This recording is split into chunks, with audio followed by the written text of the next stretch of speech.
Terjadi ledakan dahsyat di Suriah setelah diserang rudal Israel pada Minggu 15 Desember 2024 malam. Serangan tersebut bahkan sampai mengakibatkan gempa magnitudo 3,0 skala Richter dan terasa hingga jangkauan 28 km. Dilansir Times of Israel, saat itu Israel menargetkan depot penyimpanan amunisi di Suriah, tepatnya di desa Hiresun dan Tartus.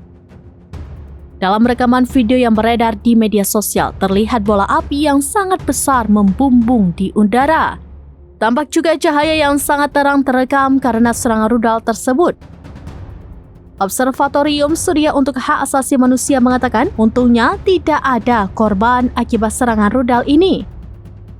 Adapun dilaporkan, jet tempur Israel menargetkan peluncur rudal di barat ke-107 di wilayah Hama dan depot senjata di pedesaan Tartus. Ledakan ini terjadi di satu-satunya jembatan di Sungai Efrat yang menghubungkan kota dan desa Hatala. Serangan itu dilakukan Israel memanfaatkan runtuhnya rezim diktator Suriah Bashar al-Assad.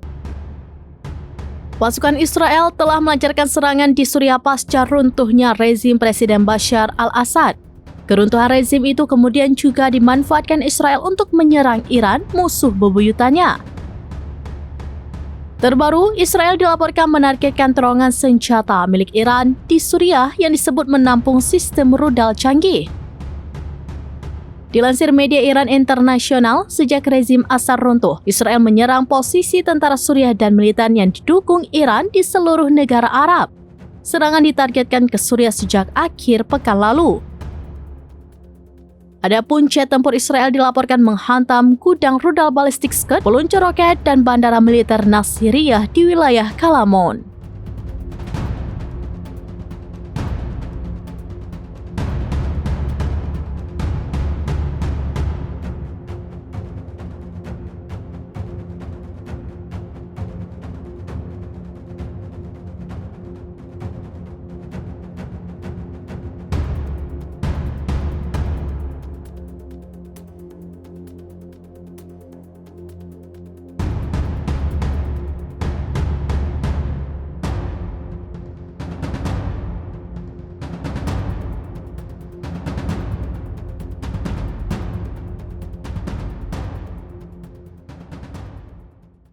Download Tribun X sekarang, menghadirkan lokal menjadi Indonesia.